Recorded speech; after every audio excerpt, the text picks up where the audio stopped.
Assalamualaikum warahmatullahi wabarakatuh. Selamat pagi, selamat siang, selamat malam, dimanapun kalian berada pada saat ini dan mengakses perkuliahan minggu ke-2 ini.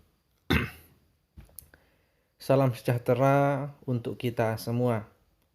Baik, pada pertemuan kedua ini kita akan melanjutkan membahas tentang materi mata kuliah Knowledge Management. Ya, setelah minggu kemarin kalian mendengarkan penjelasan saya tentang pengantarnya. Oke, sebelum saya masuk ke dalam materi ini, saya mengingatkan kepada kalian semua untuk tidak sekali-kali men-skip materi ini, ya, karena ini akan berimplikasi, berefek pada pemahaman kalian di dalam materi kuliah selanjutnya. Jadi, kalau kalian dengan sengaja men-skip materi ini, ya, kalian saya jamin tidak akan paham di dalam materi-materi selanjutnya. Seperti itu. Oke, kita lanjutkan. Jadi di dalam knowledge management itu kita bahas tentang sejarah peradaban manusia, ya, yang mana Alvin Toffler itu pernah membagi menjadi 3 fase atau 3 gelombang. Ya, yang pertama adalah era pertanian. Kedua adalah era industri, ketiga adalah era informasi. Di dalam era pertanian, faktor yang menentukan pada saat itu adalah kekuatan otot, ya. Karena modal kekuatan yang paling berguna pada saat itu adalah otot. Karena untuk bercocok tanam, ya kan, untuk memanen hasil tanaman dan melindungi aset pertaniannya, ya, otot. Yang kedua, di dalam era industri itu yang menonjol adalah mesinnya, ya, mesin, karena semua berjalan dan digerakkan oleh sebuah mesin.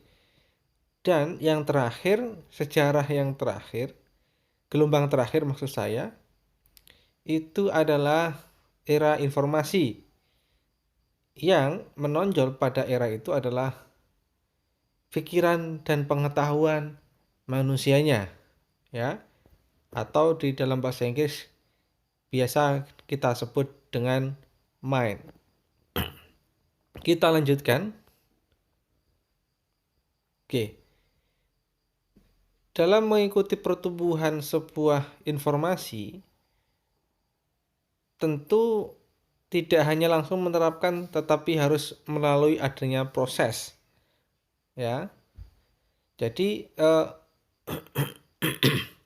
sebuah informasi itu ketika kita dapatkan informasi, ya, kita tidak harus dan tidak wajib melakukan ataupun meyakini tentang informasi itu, tetapi harus melalui proses pengolahan, ya, serta pemanfaatan dari sebuah informasi itu. Jadi kita itu tidak boleh menelan mentah-mentah sebuah informasi hingga kita itu terjebak dalam kondisi keadaan hoax atau termakan berita bohong, ya. Oleh karena itu, eh, organisasi ataupun perusahaan ataupun individu itu perlu memiliki sebuah konsep, pemahaman, atau sebuah sistem yang disebut dengan knowledge management, ya, knowledge management. Ini bahasa Inggrisnya. Bahasa Indonesianya manajemen pengetahuan, ya, manajemen pengetahuan. Jadi ini tidak hanya tidak hanya untuk sebuah organisasi ataupun sebuah perusahaan, tetapi juga manusia-manusia yang ada di dalam sebuah organisasi. Oke, kita lanjutkan. Oke, sebuah knowledge management pada umumnya dikenal sebagai pengolahan suatu pengetahuan. Ya, jelas ya. Seperti yang diungkapkan oleh Davenport and the Long and the Beers pada tahun 1998, pengetahuan itu merupakan campuran, ya, dari pengalaman, nilai, informasi kontekstual, dan pandangan pakar yang memberikan kerangka untuk mengevaluasi dan menyatukan pengalaman baru dengan sebuah informasi. Jadi, kalau kalian paham tentang pengetahuan, ya, itu adalah hasil dari sebuah penggabungan antara pengalaman, nilai, informasi kontekstual. Informasi kontekstual itu apa? Informasi yang secara kognitif ada tanpa kita harus membaca terlebih dahulu. Kita bisa melihat secara nyata, kita bisa menyaksikannya, ya.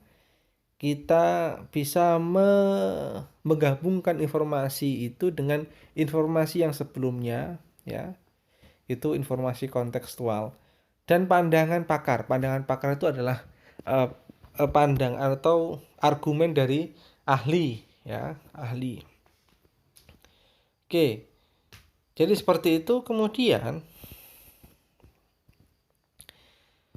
pengetahuan memiliki sebuah nilai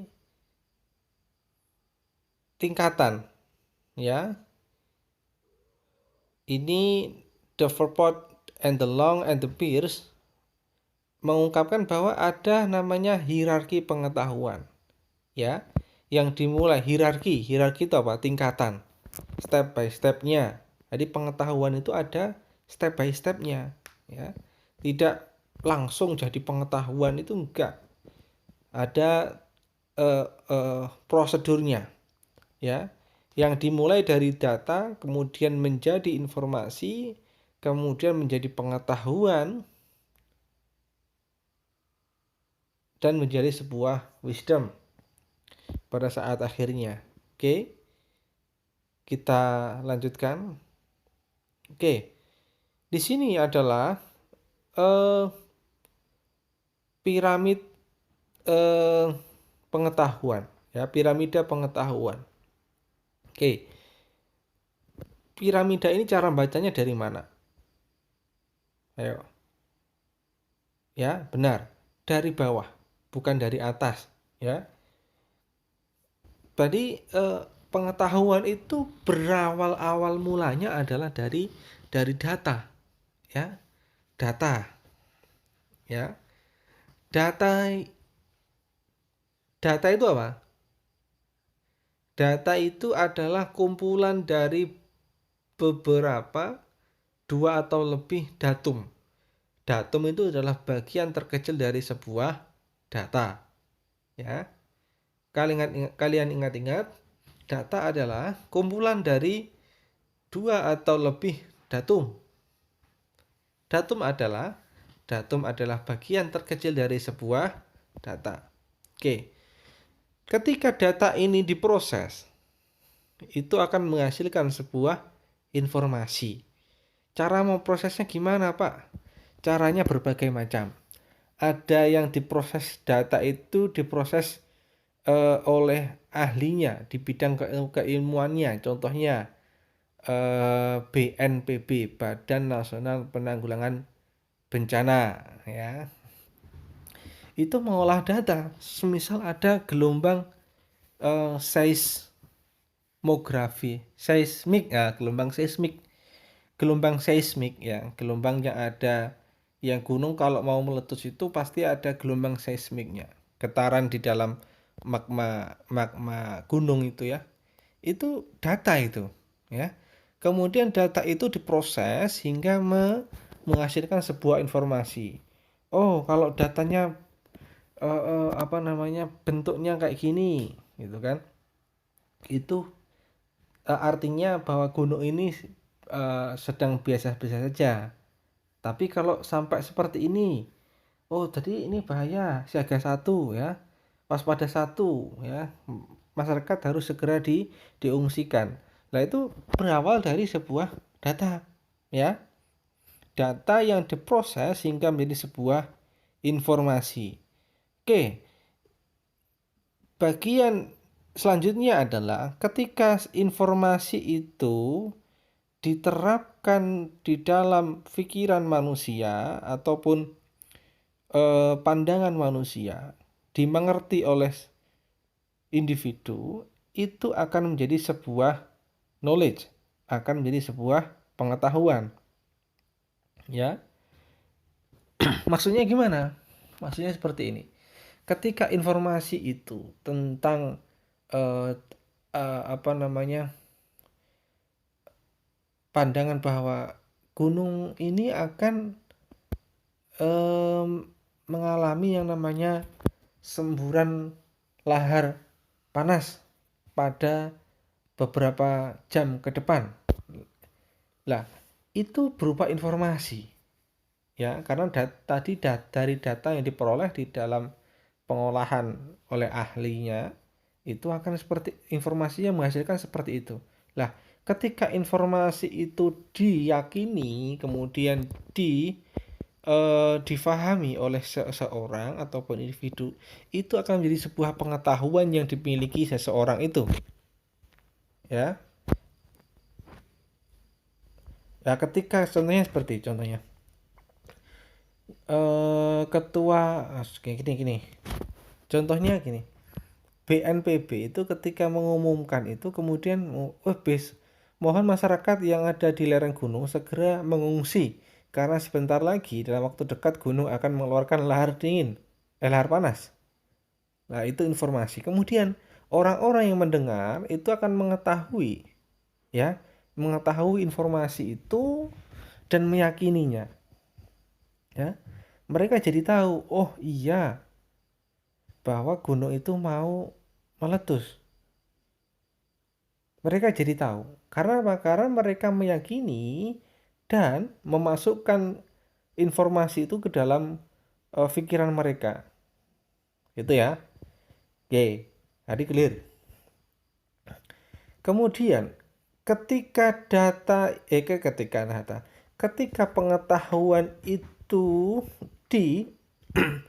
diyakini secara kognitif oleh seseorang, itu dapat memberikan pandangan atau dasar bagi seseorang itu untuk bertindak, ya.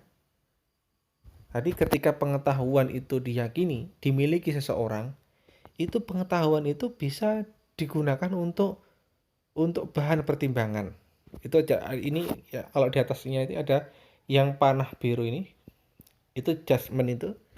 Jadi bahan pertimbangan, ya. Bahan pertimbangan untuk apa? Bahan pertimbangan untuk bertindak, ya. Kalau di sini dikatakan share understanding. Jadi pemahaman, pengetahuan yang dimiliki seorang itu bisa saja itu dibagikan kepada orang lain. Ayo Mbak D, ayo Pak D, ndang ngungsi gunungnya selak meledos. Karena tahu, gitu loh. Karena tahu.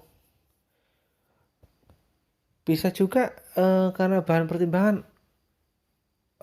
karena sudah tahu kemudian bisa digunakan untuk bahan pertimbangan, oke lah, saya tak ngabari semisal ponak-ponakanku yang ada di luar daerah, sapa ngerti ning kono iso tempat nggih ngungsi. Lah, hal seperti itu ya. Jadi ketika ini pengetahuan ini dijadikan bahan pertimbangan untuk bertindak, maka seseorang itu akan mempunyai nilai kebijaksanaan di dalam dirinya ya. Wisdom. Jadi tingkatan tertinggi dalam piramid ini adalah wisdom. Wisdom itu apa? Bijak ya. Bijak bertindak ya, karena sudah memiliki pengetahuannya gitu loh, sudah menerapkannya gitu ya. Jadi seseorang itu bisa dikatakan bijak karena dia menerapkan, mengamalkan dari pengetahuan yang dimilikinya. Pak, kalau kita lihat tuh banyak orang yang sakarepe dhewe, padahal dia secara ilmu sudah tinggi ya, berarti tatarannya masih sebatas pengetahuan, bukan masuk ke dalam bagian wisdom tadi ya. Hal seperti itu bisa dipahami. Oke, kalau kita lihat di bagian kiri ini, diagram ini itu ada bagiannya ya. Tadi bagian data dan informasi itu fokusnya di mana? Fokusnya adalah mengkolek ya, mengumpulkan, memproses, kemudian mendiseminasi, kemudian store itu istilahnya gini. Store itu kayak toko gitu loh. Kita memajang, mendisplay ya. Kemudian memprotek, menjaga. Itu kalau wilayah di dalam informasi dan data.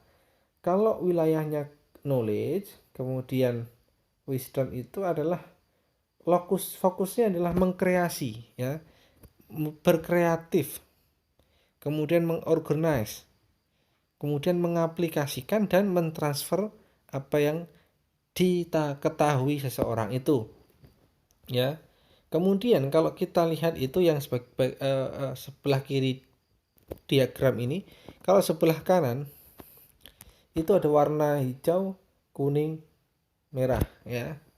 Itu adalah resiko pengambilan keputusan yang hanya diketahui, yang hanya dimiliki di dalam piramid itu. Ketika seseorang itu hanya punya bahan data saja ya, itu resikonya besar kalau dia menggunakan data itu sebagai bahan bertingkah laku ya.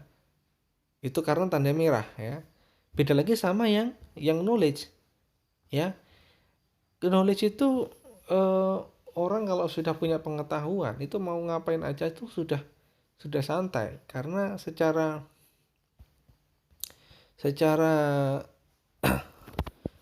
hierarki dia sudah mateng ya, karena sudah ada proses-proses tadi, ada data kemudian diolah, kemudian menjadi informasi, kemudian informasi itu diyakini, kemudian menjadi sebuah pengetahuan, dan pengetahuan ini ketika diterapkan itu akan menjadi sebuah wisdom. Baik, bisa dipahami? Oke, kita lanjutkan.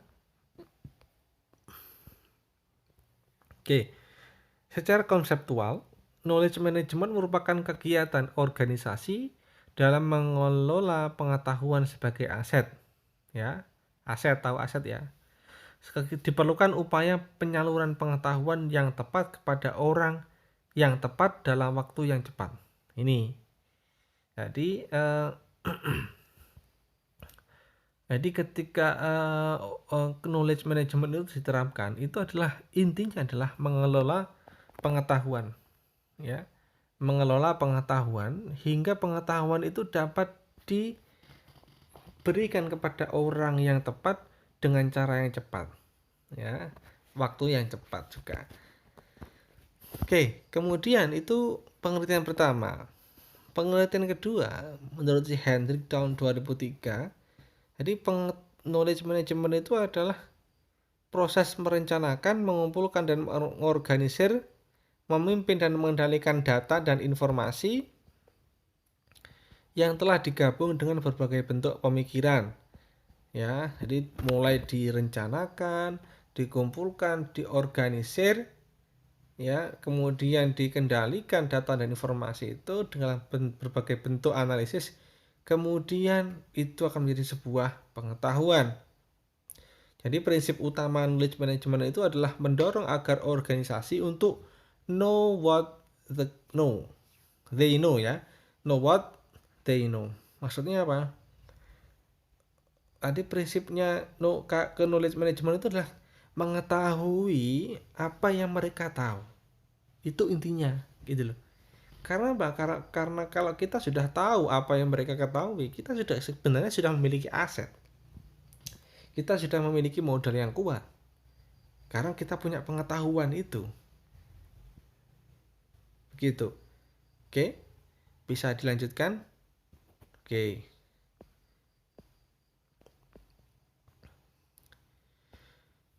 Sejalan dengan penerapan knowledge management, modal utama organisasi, ya, organisasi ataupun individu tidak terfokus pada aset tangible. Tangible itu apa? Tangible itu yang dapat dihitung. Contohnya apa? Tanah, bangunan, uang. Ya, tidak hanya itu, tapi juga berubah pada aset intangible. Intangible itu apa? Aset yang tidak bisa dihitung tapi bisa dirasakan manfaatnya.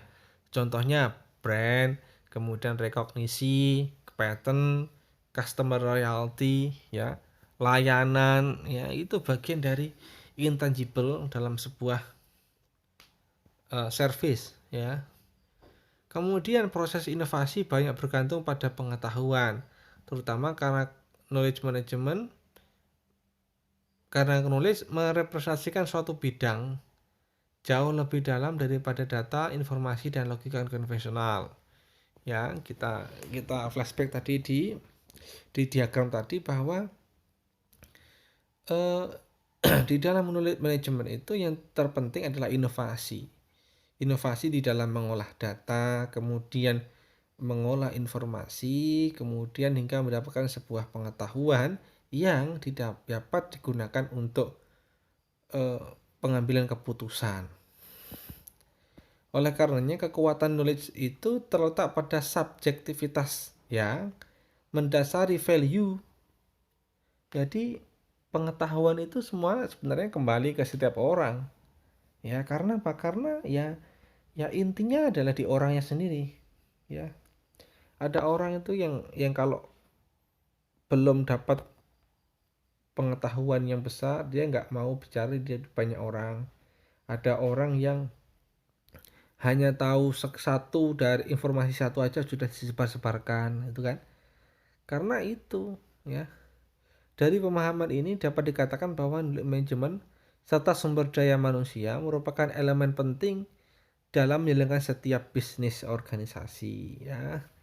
Kalau organisasinya perpustakaan, ya core bisnisnya adalah mengelola pengetahuan dalam bentuk eksplisit, ya buku, ya jurnal, ya majalah, dan lain sebagainya. Oke. Slide terakhir. Jadi semua organisasi tentu dapat menyimpan, mengakses, dan menyebarkan knowledge dalam banyak aktivitas. Namun, pertanyaan penting adalah what value is added to the product and service the delivery by the effective use of the knowledge capital. Jadi, yang menjadi pertanyaan di dalam knowledge management itu adalah apa nilai-nilai yang ada di dalam sebuah produk dan layanan itu ketika produk atau layanan itu diberikan kepada orang lain. Lah, maka dari itu untuk memunculkan value itu maka penting namanya knowledge management. Jadi seperti itu, ya. Manusia dalam konteks manajemen pengetahuan adalah sumber pengetahuan. Ya, manusia nih, ya. Manusia ini adalah kunci di dalam knowledge management. Berupa apa? Berupa pengetahuannya, inovasinya, dan pembaruannya. Manusia merupakan intangible result, ya intangible. Ya manusia itu walaupun fisiknya ada, tapi dia masuk dalam intangible yang tidak dapat dinilai, tapi dapat dirasakan. Karena apa? Karena diyakini mampu mengembangkan pengetahuan atau knowledge-nya. Artinya, semakin baik knowledge atau pengetahuan yang diterima manusia, maka pengetahuan itu akan dapat menciptakan pengetahuan baru yang lebih baik.